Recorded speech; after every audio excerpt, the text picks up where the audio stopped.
มีตำบักหุ่งลาวสไตล์กับไทยสไตล์อันนี้เป็นลาวสไตล์ ลักษณะ มีประกอบพร้อมเลยต้มเครื่องในเนี่ยเน้นๆหนักๆเลย มีอันน่ะใส่หลายเลย มีเครื่องใน โดยแล้วก็มีฮอตเอ็นน้ำได้ คู่ขนาดตาเครื่องเอ็นแก้ว โดยมีเมื่อ ภูมิใจเสนอ ภูมิใจเสนอ ของไห้ อือฮึ มีเจล2ชนิดแม่น มี บ่ เจลโดยมีเจลขมแล้วก็มีเจลส้ม อือหือ ถ้าอันนั้นส่วนหลายเขาเจ้าบ่มักเจลขมขนาดคนอยู่นี่โอเคมีแต่คนลาวหลายคนมักแล้วก็เขาเจ้าก็กินเจลส้มโดยเส้นปลาเลยอันมีขายอยู่ในห้างเลยแหละเมนูอันน่ะส่วนคนอันน่ะคนต่างประเทศเขาเจ้าก็กินได้ ปลาทอดกระเทียม ปลาพับปะโน กับเจลซี เจล ฟู้ ส้ ด มโดยเจลส้ม สบายดี เดี๋ยวนี้ก็7:30ตอนแรงพวกเขาก็ได้ออกมาทานอาหารสบายดี ไทยลาวครูซินอยู่ในเมืองเฟรสโนรัฐแคลิฟอร์เนียมื้อนี้ก็ได้มานำมันซ่องกีมรกตอีก สบายดีนะ เออ สบายดีนะ มื้อนี้ข้าพเจ้าขอฝากคำขอบอกขอบใจผ่าน2คนบ้านนอกเด้อขอบอกขอบใจสำหรับผู้ใหญ่ใจดีเพิ่นได้มอบของควรอันนำกายข้าพเจ้าโดรนขอบอกขอบใจหลายๆเด้อ เพิ่นได้ของเล่นใหม่ ได้ถ้อยมาให้ ได้ถ้วยใหม่ นี่นอนเอฟเอฟอยู่นี่ นอน คือตัวกบนี่ อืมไป โอ้หูจักเลยได้เนาะ นี่ เจ้าคุณบินไปแล้วเพิ่นซ่องกีมรกตเพิ่นก็พัฒนาหลายเดี๋ยวนี้มีฮอดโดรน เพิ่นเล่นฮอดโดรนได้เดี๋ยวนี้น่ะบ่แม่นธรรมดาเด้ ขอบใจเด้อผู้ใหญ่ใจดี อ่า ส่งเสริมหน่อย สิบินเข้าไปห้านเลยบ่ บอกข้าพเจ้าพร้อมด้วย2คนบ้านนอกพวกเฮาสิพากันมาซิมอาหาร ท่านสบายดี ห่านสบายดีห่านสบายดีนี่ถ้าว่าพี่น้องผู้ใดหากจะติดตามคลิปของข้าพเจ้าประมาณปีกายนี่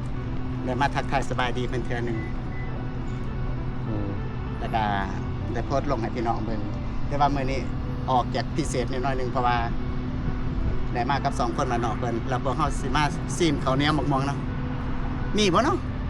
ยังบ่ฮู้ว่าเพิ่นมีหรือบ่เฮาเข้าไปเบิ่ง อย่าหาเรื่องนะบัดนี้ เออ ขอให้เป็นอันนั้นเด้อพี่น้องเด้อขอให้เบิ่งเป็นสีสัน อืม เพราะว่าอย่าสิว่าพวกเฮาก่อกระแสเด้เพราะว่าหลังจากข่าวกระแสของบักม่วงแพร่แล้วก็ฟีเวอร์หลายในโลกออนไลน์ก็เลยจะหาเลาะซิมมื้อก่อนเฮาไปซิมอยู่ห้าน AC ดีเลยเนาะ เออ มื้อนี้สิมาซิมอยู่ห้านสบายดีไป ไปเอา ไปเลย อืม สิกินจะหาจานผมบ่กันนะ ฮะ สิบ่รบกวน สบายดี 3 คน สบายดี สบายดี เส้นนั่ง ขอบใจ อันนี้แนะนำตัวแน่นอน อ๋อคอยซื้ออันอนง อ่าน ซื้ออนงโดย คือไม่กล้าเป็นว่า วินัน นามสกุล อัธยาศัยดี ดีพยานดีนัดอัธยาศัยดีดี ดีหันแถมใส่พนาม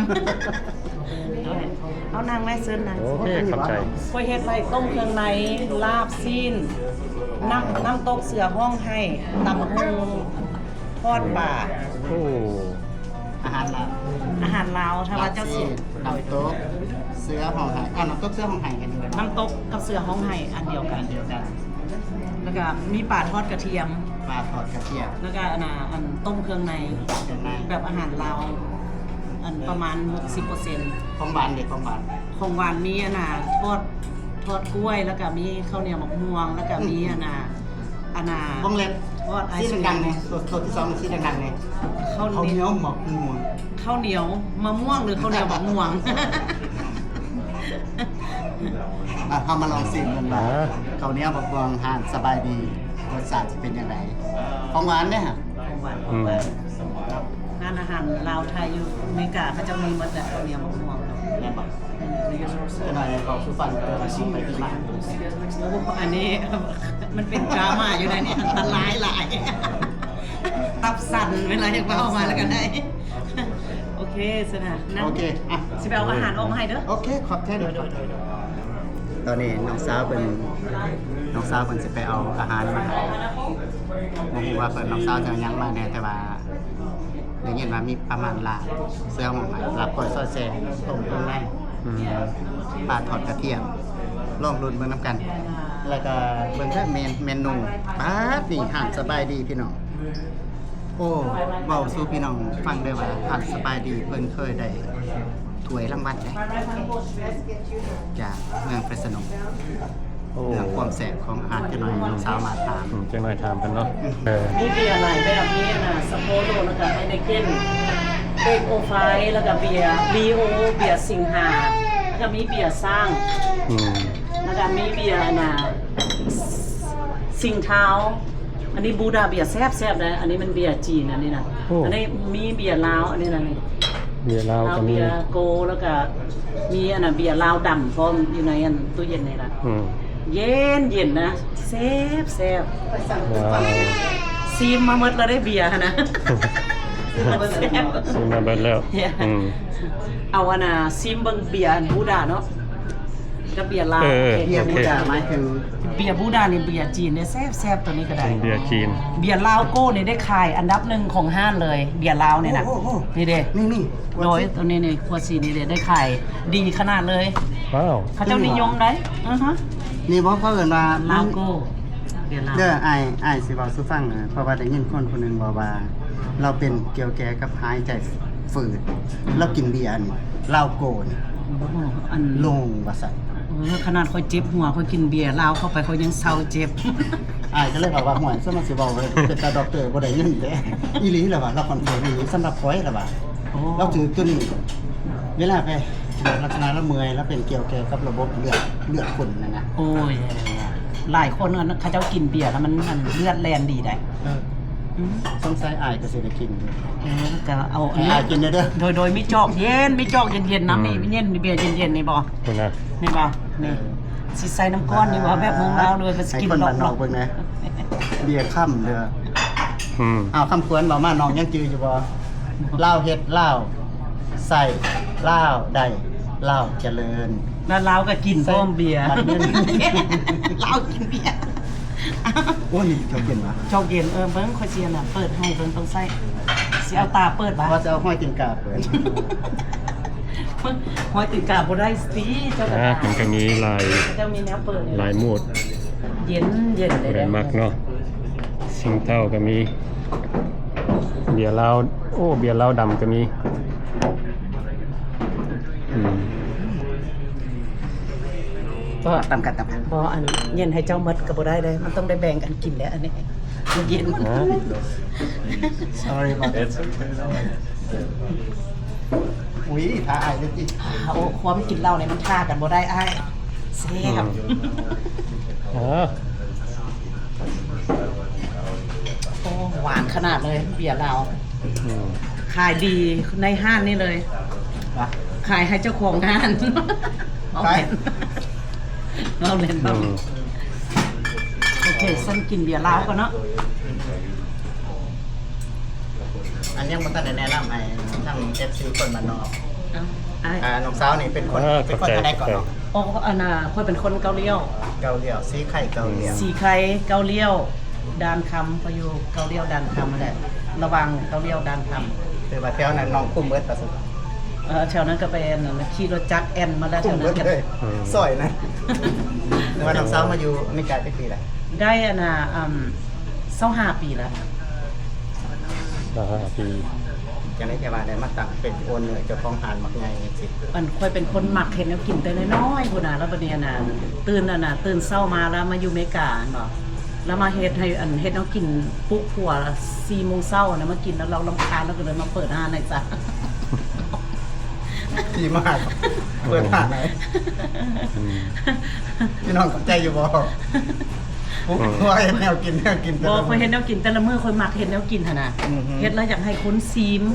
เจ้าหั่นซีมของเจ้ามาซีมแนวกินให้ค่อยแน่หั่นน่ะบ่เฮ็ดหมกป่าเฮ็ดอาหารลาวแบบเฮ็ดออซีนมาเฮ็ดออซีนแกงฮอกแกงเฮ็ดอีหยังหั่นน่ะมาเฮ็ดแจ่วนั่นแจ่วนี่แล้วก็ปลุกเราขึ้นมาเฮ็ดหั่นน่ะแล้วก็น้องมาเฮ็ดแนวกินหลายเฮาพากันไปเปิดร้านอาหารซะ ฝากคักๆได้พี่น้องน้องสาวบอกว่า4 5โมงเช้าปุ๊บหัวขึ้นมาเฮ็ดกินปุ๊บหัวขึ้นมาเฮ็ดกินแต่เช้าอย่าสิยะบางลนนะที่ว่าปุ๊บหัวขึ้นมาเฮ็ดแล้วก็เคยอยู่ กำลังคืด คืดเลิกเลยนี่คืดเลิก อืม อาหารอยู่ในหาดนี้เป็นหยังที่ว่าน้องคือว่ามันสุดๆเลยเป็นซิกเนเจอร์ของหาด แกงแดง แล้วก็อันส่วนหลายเขาเจ้ามากินอันปิ้งเสือห้องให้ผักไทย อาหารลาวเขาจะกับไส้อัวหลวงพระบางตำมะฮุงกับตำมะฮุงอยู่นี่มันตำมะฮุงหลวงพระบางขายดีก้นหมูแล้วแม่นผัดไทยอือฮึ แกงแดงอยู่ไหมแกง แกงแดงอัน แกงเคอรี่แกง เคอรี่แกงแดง เป็น แรดเคอรี่ เป็นอาหารของ เป็น พี่ อา น้อง หาร เพื่อนบ้านเนาะ เป็นอาหารไทย ไทยกับลาว เป็นอาหารลาว ไทยลาวคูซีนอยู่นี่ จะมาอยู่นี่ได้ทั้งอาหารไทยอาหารลาว อ๋อโอเคเป็นพนักงานเป็นเฮ็ดเบียดไปเนาะแต่ที่เฮาไป ก็ไปนั่งอยืนโต๊ะเพื่อน เนาะ โดย ไปอันนี้แม่นก้อยขมสูตรสไตล์อาหารสบายดี อันนี้แม่นเป็นหยังนี่ตำมะคุ่ง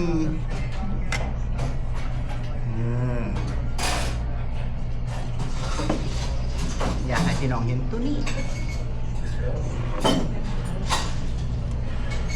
สำหรับสูตรปิ่งเสื้อหองไข่ของอาหารสบายดีเพิ่น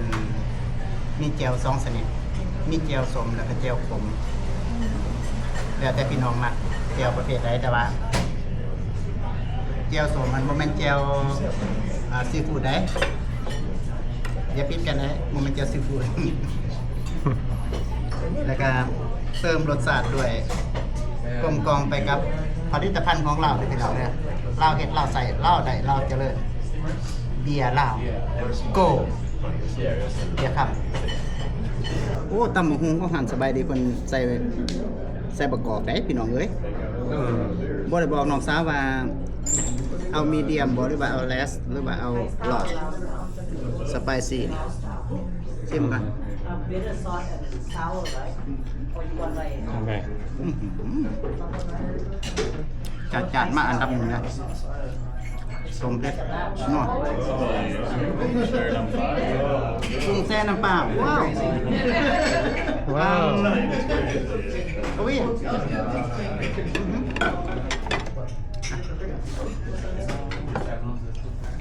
ตกแต่งสีสัน โอ้ มีดอกกล้วยใหม่มี นี่สื่อเนาะกุ้งใส่น้ำปลา เส้นปลาเป็นสูตรเฉพาะของหาดสบายดีอีกแล้ว มีดอกกล้วยไม้มีมักนาวผู้ใดบ่มักสมบีบตื่นก็ได้ คนกับเองงามเนาะ อ่ะให้น้องสาวแนะนำมึงดู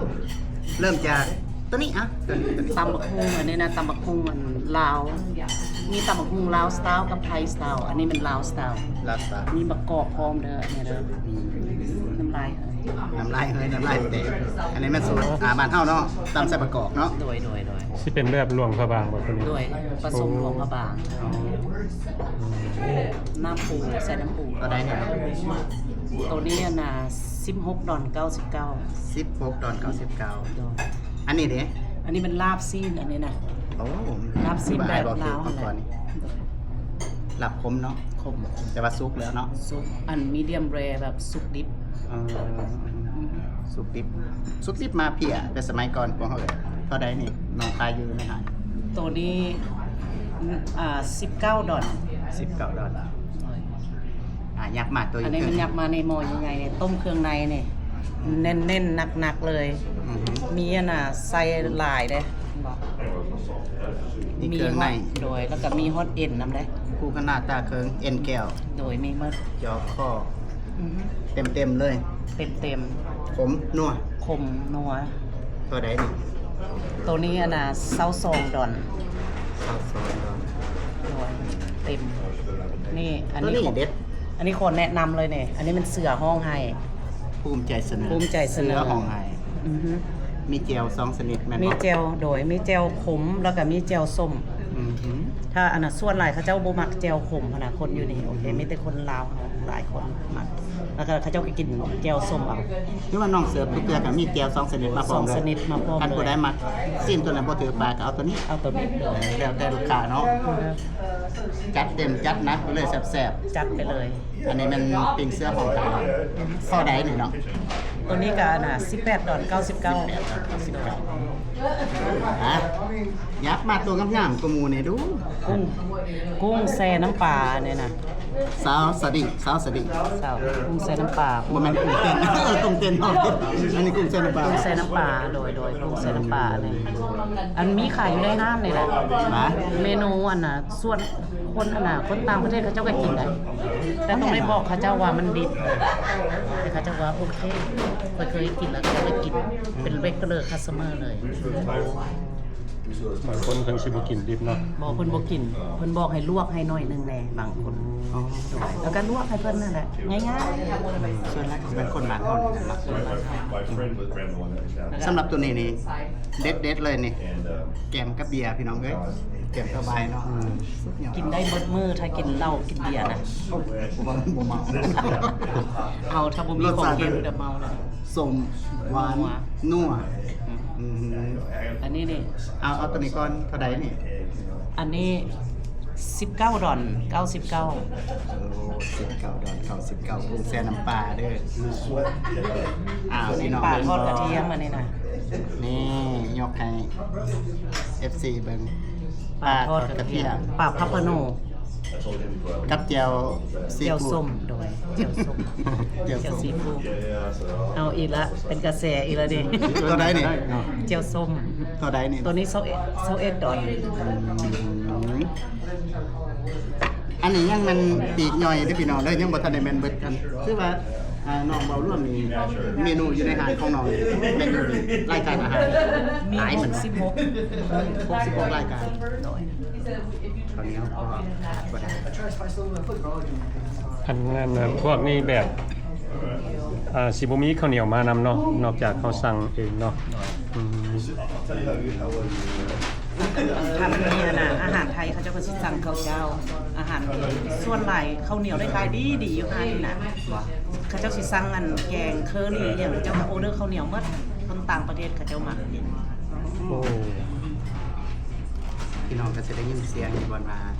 เสียงแซวๆพวกเฮาลบกันอยู่ตอนโต๊ะกลางๆขออนุญาตโฟกัสไว้กล่องไปหาเป็นคนขาวได้พี่น้องเพิ่นนั่งกินข้าวอยู่ข้างๆ อืม แล้วกัน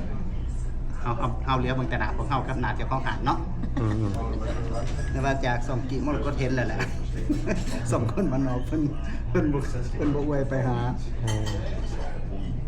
ก็มีคือน้องสาวบอกว่าข้าวเหนียวคนขาวก็กินเนาะ ข้าวกินเจ้านิยมขนาดเลยลาบนี่เขาเจ้ากินฮอดลาบดิบผู้ใดใส่น้ำเบอร์พวกค่อยมีน้ำเบอร์ความเผ็ดเนาะ1 ถึง 10มีคนอันต่างประเทศผู้หนึงเรามากินน้ำเบอร์ซาวเราอะ โอ้ เห็นเรากินแล้วค่อยป้าติดโทรเขาเป็นคนเราวเขายังกินบ่ได้ซาวแล้วก็กินดิบพร้อม น้องอันว่า10กับเพชรสุดแล้วมัน แอดสุดแล้ว พวกตอนนั้นมันเป็นตะเปืองบักพริกแต่ว่าบ่เป็นตะนาให้เขามาเลย แต่ว่าเรากินได้กินหมดเกลี้ยงเลยบ่เหลือเลย แล้วเป็นคนขาวแล้วก็อันเท่า แต่ว่าเรากินเผ็ดได้ขนาดเลย เนี่ย หายาก1ในร้อย ฝรั่งเขาบ่มักกินเผ็ดพี่น้องสังหวังเราได้ว่าอยู่หน้าโต๊ะของพวกเฮามื้อนี้เท่าใดเนาะพวกเฮาสิ คนมานนอกพี่น้องบ่เห็นคนมานนอกขึ้นน้ำลายแล้วข้าพเจ้าเห็นขอบจริงๆอ่ะ ก็แม่นละบ่เพราะว่าเฮาแหนมเบิ่งนี่แหนมเบิ่งซื่อๆนี่เฮากับกลืนน้ำลายเนี่ยพวกอาหารพวกนี้น่ะ เนาะ อืมอืมแล้วก็ อันนี้แม่นน้องสาวบอกมื้อนี้18 21ดอนจำได้ว่า22ตัวนี้สูงกว่าหมู่แม่นบ่21 22 ตัวนี้มีบ่ไก่ซาวในแถวนี้ 19ตัวนั้นก็16ตัวนี้ 19 99น่าจะซาว ตัวนี้ คือกันน่าจะ พี่น้องบัวครับ แล้วก็ข้าวเหนียวด้วยแหละข้าวเหนี แล้ ยว ว ก็ข้าวเหนียว มันไผตอบถูกสิให้กินน่ะนะ เจอกินฟรี สิให้กินข้าวเหนียวฟรีปันหนึง คือว่าทั้งเบิดอยู่หน้าตัวของพวกเฮาเลยยังบ่ทันไล่ตัวนี้ใส่ได้พี่น้องเด้ยังบ่ทันไล่ตัวนี้ใส่ เออ คือว่าเฉพาะอาหารนี่ร้อยกว่าแล้วเป็นเงินถ้าเทียบเป็นเงินบาทเฮาก็2ล้านไปเนาะ บ่กินอยู่เฮ็ดบ่ค่อยเฮ็ดแบบว่าอันออเดอร์ใหญ่เด้อแบบว่าอันใหญ่แบบพออยู่บ่กิน ลูกค้าน้องแต่ละมื้อเขาจะมาน้องเขาจะมาถามอาหารตัวใดหลายครับ อันน่ะเป็นไส้อั่วไส้อั่วรวมบาง ใส่อัวร้มกว่าบาง ไส้อั่วเขาเจ้าถามแล้วก็แบบอันน่ะขายดีอาหารลาวสมพออาหารลาวนะเพราะว่าเขาเจ้ามักกินข้าวเหนียวกับไส้อั่วรวมบางแล้วเขาเจ้าก็มากินอยู่นี่เขาเจ้าติดแจ่วส้มหลาย แม่นว่า คนนี้อันเขาเจ้าคนนั้นขาวอยู่ข้างๆนั่นบอกเขาเจ้าโอเดอร์แจ่วส้มมาอันถ้วยผู้ใหญ่แล้วเขาเจ้าก็เอาข้าวเหนียวมาจ้ำ บอกมาเอาอย่าภาษาเขาตัว แล้วก็ห้านนี้ส่วนหลายสิเป็นคนอีหยัง อั มัก นมัดซูอันมัดซู เบิดสู่ ตามประเทศเสื้อซาดเลย อืม ส่วนลายก็นะมื้อวันอาทิตย์นี่ก็สิมีอันลายเสื้อซาดคนนั้นมากินกับคนลาวคนโมงคนอย่างคนไทยคนฟิลิปปินส์ ๆโอ้ ลายเสื้อซาดนะ อืม เอา โอ้เห็นเรากินน้ำลายเลยน้ำลายเลย รวมกันไปเลย อ๋อ น้ำลาย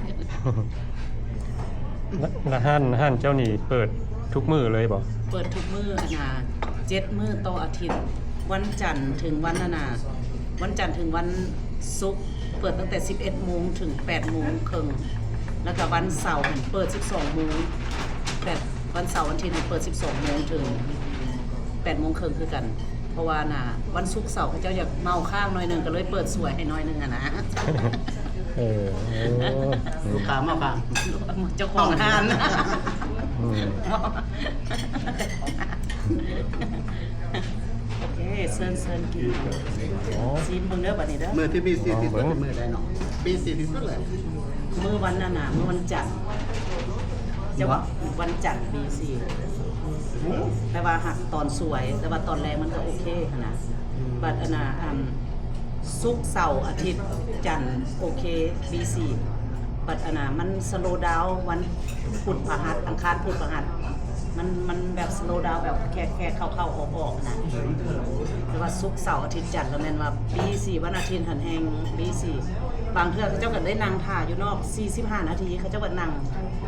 แม่นบ่เขาตัวได้พี่น้องเด้ออ้าวมาลงมือห้าวบาดนี้ร่วมกันไปนำ กินไปนำเนี่ยนะ กินไปนำโอ้ที่เขา โอ้ติบเข้า เก็ นี่ บข้าวในหายตลอดเด้ ฮะ กินมันหน้าหักแล้วโอ้ยเขาเจ้า ห้ามบ่พี่น้องครับ เอาไหม ติบเข้างามดิอืม โซ่ที่เขาง่ายครับ เออ มาเด้อพี่น้องเด้อ ติบเข้าบ่ฮานพุ่นได้นี่ โดย ดินี่พาปันแบบใหญ่ไทยเท่าไหร่นี่อันนี้ปันหนึ่ง 3 ดอล 99 3.99กินได้2 คน ใหญ่อีหลีเลย อืม ใหญ่อีหลีได้ภาษาสองคนกับอิ่มสองคนกับบ่เบิดภา คน ษา นี้มักนักตกแล้วคนนี้นะเอ้า ปอยมักอันอ้ายมักไปเที่ยวตาด โอ้ ก็เลยมักน้ำตก ผู้เป็นเกือบบ่ทันเนาะ อืม มักไปเที่ยวตาดได้เนี่ยเด้เสื้อของเรา เอาอันกุ้งเสือน้ำปลามาไว้คนนี้คนนี้มักกิน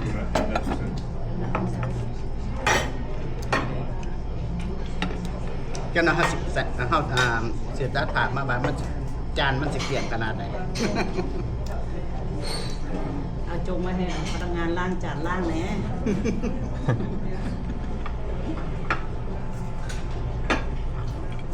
โอเคมากินข้าวน้ำกันเด้อพี่น้องเด้อ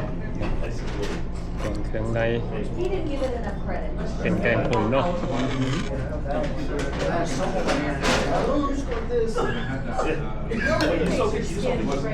เอาเสื้อของไห้ไอ้โจ้เนี่ยน้องสาวว่าสิมีแผนการสิเมื่อยามบางเดือน10 ก็แสดงว่าสิเมื่อพร้อมเดียวกับคนบ้านนอกเด้คนบ้านนอกมันมีแผนสิเมื่อเดือนเก่าเดือน10 ถ้าบ่มีหยังเปลี่ยนแปลงไปเดือน10 ไปเล่นบูชาหลวง ไปเดือน10มันอยากเย็นหน่อยหนึงถ้าไปเดือน4เดือน5ไปบุญเดือน5เนี่ยโอ้อยู่บ่ได้มันร้อนเดือน10นี่มันโอเคแล้วก็มันก็มีน้ำตกงามหั่นน่ะค่อยมักไปกินหน่อไม้กำลังออกหน่อไม้อันน่ะใต้ดินหั่นน่ะ หน้อไม้ใต้ดินหน้อไม้นั่งดิน เขาเจ้าน้ำไม้หน่อไม้ใต้ดินน่ะ หน้อนั่งดินเนาะ นางดินนั่นแหละแต่ว่าอัน หน้อไม้ใต้ดิน เขาเจ้าอันอีพอเราสอนว่าหน่อไม้ใต้ดิน แม่น้องสาวเว้าคำนี้อ้ายสิส้มเถียงอ้ายเคยติดตาม2คนบ้านนอกเพิ่นเว้าเรื่องอยู่เมืองลาวเพิ่นมักเว้าตลอดนะมื้อนี้พวกเฮาก็มาตลาดมื้อนะ โดย มาตลาดมื้อคือเพิ่นว่าตลาดมื้อคนอยู่มาแล้วก็ตลาดมื้อแบบตลาดกลางคืนนะ โดย แม่นบ่หลายคลิปเด้ที่ ตัวนี้ค่อยบ่ฮู้เด้ออันนี้บ่ฮู้อีหลีมีผู้หนึงอันน่ะเพิ่น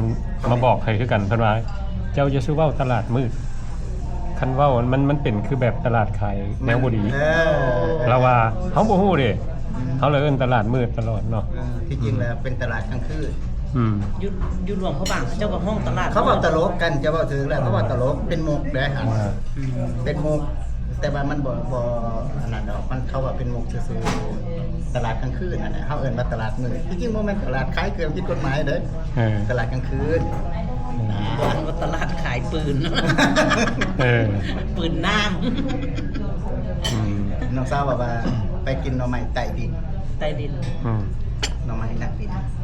มันหวานดิ หน่อไม้ใต้ดินมันหวานขาว มันไม่นี่อย่าง หน่อไม้ใต้ดิน นอนนั่งกินเรื่องๆขาวๆเขากวด ๆออกจากดินอันนี้ โอ้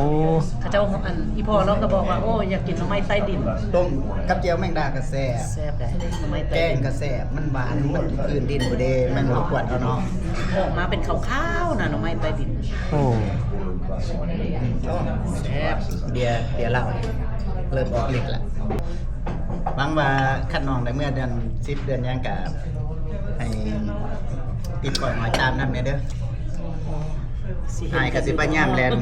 โอ้เสียงกัน ลง บ่ฟัง ลงยนต์โตลงยนต์สลายโตเลยเขาเจ้าแบบว่าน่ะถ้าไปฮอดเมืองลาวดีใจขนาดเลย จูบฮอดพื้นดินประเทศลาวพุ่นน่ะ อืม หา อันนี้คิดคุยเลย เขาบอกว่าก็ประกาศเนาะเพราะว่าตอนอายเมื่อปี2023เมื่อเป็นทีมเนาะเขาบอกว่ายัง30นาทีพวกเขาสิลงสนามบินวันใดอายเอาหัวนี่ทางใส่กระบอกทางหน้าปั๊บมองหาปั๊บจนมีคน 2-3 คนเป็นหมู่เพื่อนนำกันมีน้องสาวหลานน้องสาวพวกไอ้กี้จะเป็นหยังน้ำตาปักเด้ลงปั๊บก็กระเจียกระเป๋ามักใหญ่ๆเนาะก้มกราบสนามบินบันไดหมู่ยางไกลเพื่อกระเป๋าปีนมาทางมาโกงหัวกันโกงกันลง นี่สิเป็นความดีใจเนาะความดีใจบ่ แมนคอยมา2004เนาะคอยได้กลับเมื่อ2023 19ปีและตอนมาอันนี้บอกเหตุวีรกรรมของตัวเองนะจังหน่อยตอนมากับลูกยังอยู่ในท้อง8เดือนลูกสาวแต่ตอนสิลงยุ่นน่ะยังบอกลูกว่าสิมีคนเอาของไปให้อยู่หาดอาหารเจียวไปร้านเด้อแล้วบอกส่งที่อยู่ไม่นะสิส่งบอกเขาสิไปหาเอาของนำเจ้าเพราะว่าให้ลูกสาวขายเสื้อผ้าตอนนั้นบ่ได้บอกลูกได้ว่าสิมีจนว่าเขามาหอดแล้วลูกจะใส่มันแล่นออกมาปั๊บข่อยย่างออกจากรถมันห่อมาแต่ในมันทั้งที่ข่อยบ่เคยกับบ่ได้อันนั้น เห็นเพิ่น เรียนกันจักเทื่อครับมีหลายอย่างกระทบจิตใจให้ โอ้อันน่ะอันไปทุกเทื่อก็ให้ทุกเทื่อ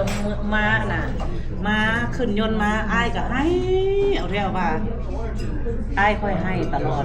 แม่น อันน้องสายลาก็ให้อยู่เอื้อยขอซาคำมันก็สิเมื่อน้องสายลา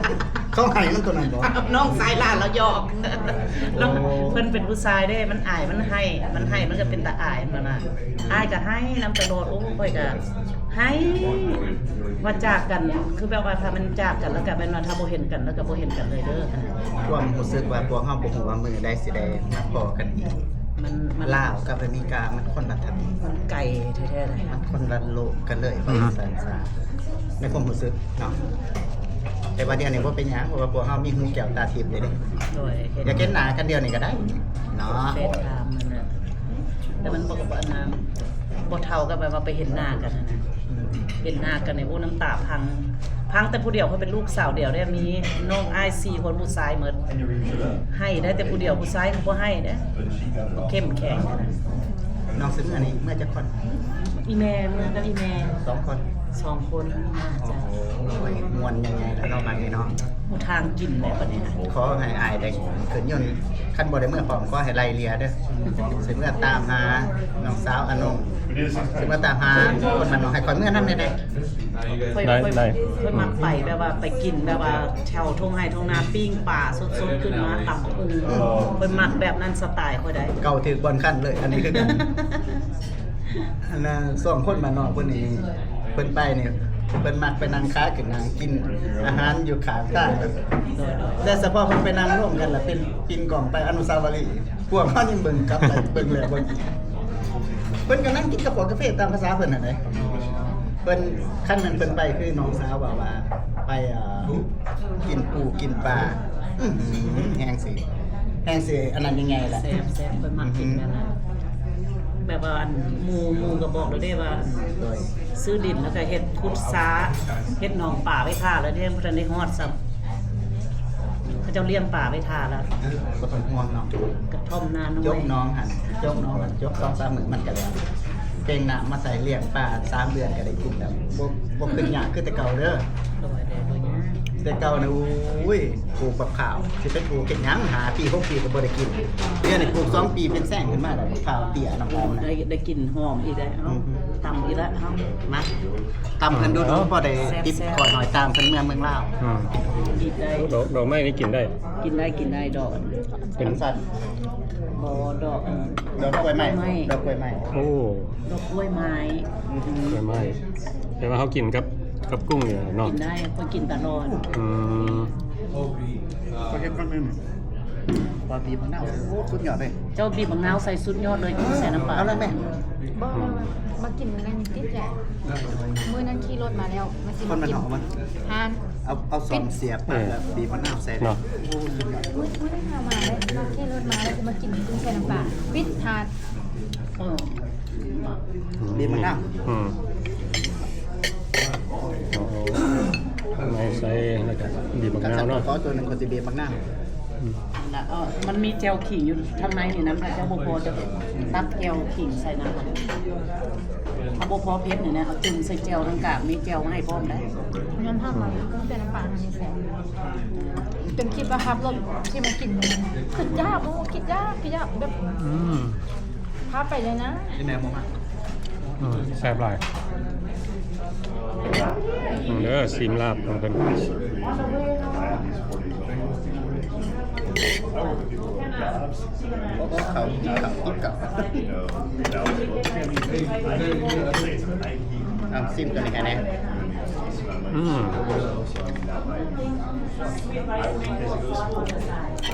มาแล้วได้ตอน16เดือน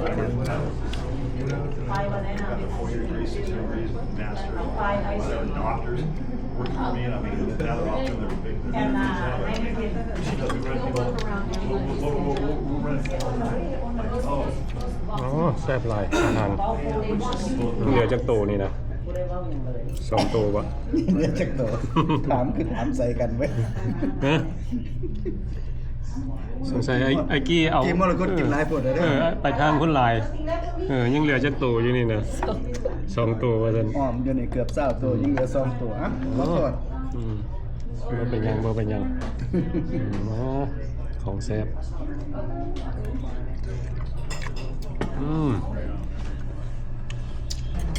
สบายดีเด้อข้าวเหนียวบักม่วงตามกระแสมีขายเด้อกำลังดังอยู่เดี๋ยวนี้น่ะ กำลังดังเนาะ โดยมาซอยซื้ออุดหนุนกันเด้อ ได้ข่าวว่าน้องขายดีแม่นบ่เขาเรียก ขายดีขนาดเลยข้าวเหนียวบักม่วง อันดับหนึ่ง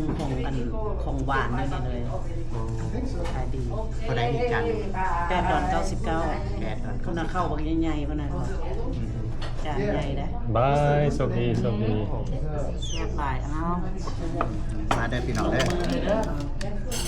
มากินข้าวเหนียวหมักม่วงงานสบายดี ไอ้ เด้อ ส้มเอาเลยแบบ นี่ บ้านเขาเลยเอาใส่เลย ว้าว บวง อย่า ซิมเบิ่งเอาแซ่บผู้นี้กินเบียร์แล้วกินข้าวเหนียวบักม่วงบ่ได้แล้วบัดนี้ อันนี้เขาต้องได้ซีม โดยสิเด้อ เฮาอย่าหยาดกันเด้ บ่เฮาสิ มัน บ่ สิมีเรื่องมีราวกันเฮาสิบ่ผิดกันเนาะ บ่ บ่